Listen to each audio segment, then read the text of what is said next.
In section 2.4, we're going to talk about two main types of reasoning, the law of detachment and the law of syllogism. And let's talk about the law of detachment first.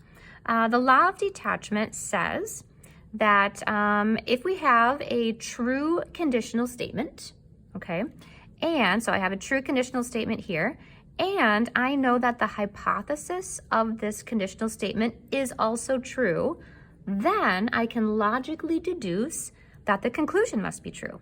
So I start with the true conditional statement. I know that the hypothesis or the condition is true. Therefore, I know that the conclusion has to be true.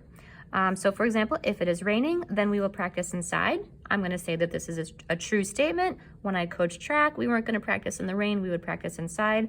Oh, I looked that it's raining. What can I logically deduce? We're going to be practicing inside. How you would see this, this whole statement is, this is the symbols for how you would show this. We have the true conditional statement, if P then Q. I know that P is true, therefore, ... I know that Q, the conclusion, is true. This is a pretty easy one to see. However, there is a misuse of the law of detachment.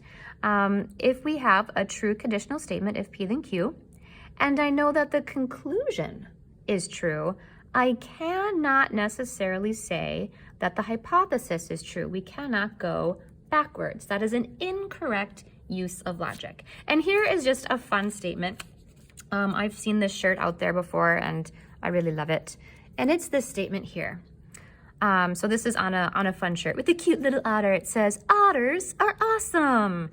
I am awesome. Therefore, I am an otter," which is a fun misuse of the law of detachment. So otters are awesome. Okay, conditional statement in disguise. We could say like, if there's an otter, it is awesome. I am awesome. Well, that would be kind of the conclusion of awesome. So that's kind of saying if P then Q, this is kind of saying Q is true. Therefore, I am an otter is kind of saying P, the hypothesis is true. It's going backwards. So fun misuse of the law of detachment, incorrect logic, although it's pretty fun. But in this section, you're going to have to correctly use the law of detachment and recognize when it's used incorrectly. All right, let's go on to law of syllogism. Law of syllogism is very easy to differentiate from the law of detachment. Law of detachment just has one conditional statement. The law of syllogism deals with two conditional statements, and then they combine them. So law of syllogism, it takes two conditional statements and forms a new conditional statement. It's kind of based on the transitive property. The transitive property is like, if A is true, if A is equal to B and B is equal to C, then A is also equal to C. This is the same idea. So for an example, if it is Tuesday, then it is a weekday. That is if P then Q. Okay, so here we have if P, it is Tuesday, then it is a weekday, then Q. If it is a weekday, notice that this is the same statement as this. So I can name this Q because they're the same statement. If it is a weekday, then I have to work. I have to work is a new statement, so I'm going to label it R because it's a totally different statement than it's Tuesday and it's a weekday. Therefore, if it's Tuesday is P, then I can skip over Q because I know Q has to be true and I can go directly to R.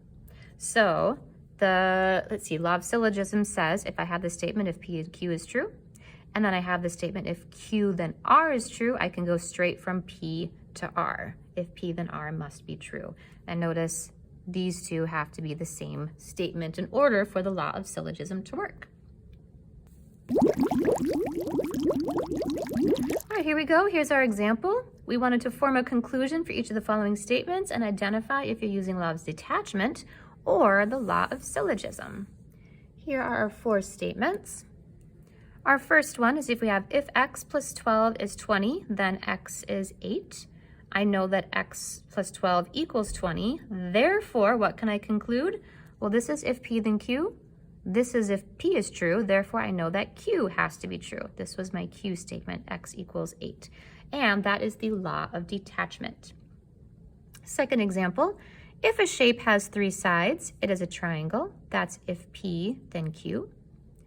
If it is a triangle, then the shape is a polygon. That's if Q, then R. That's going to be law of syllogism, and I can go directly from if P, then R. So if a shape has 3 sides, then it's a polygon. Next one, if x equals 6 and y equals 2, then x plus y equals 8. Okay, well we have this, it's kind of a little bit long, but here's our if P, then Q. And then I have if x plus y equals 8, which is our Q. So this is Q. Then 2x plus y equals 14. That's a new statement. That would be if R. So I have if P, then Q. If Q, then R. I can go directly from if P, then R. So that whole fun thing, and that's law of syllogism. It's dealing with 2 different statements. If it is hot, then it is not cold. It is hot. Well, that's kind of my clue. I don't have 2 conditional statements. I just have 1. That's my clue. It's going to be law of detachment. If P, then Q is true. P is true. Therefore, I know that Q is true. So there we go. Law of syllogism and law of detachment.